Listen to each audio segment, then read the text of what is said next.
जाओ, जाकर टीनू चिड़िया को एक नया घोंसला बनाकर दो।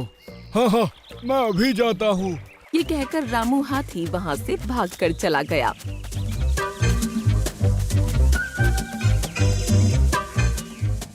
मुझे माफ कर दो टीनू, तुम्हारा घोंसला मैंने तोड़ा था, उसके बदले मैं तुमको नया घोंसला बना कर दूंगा।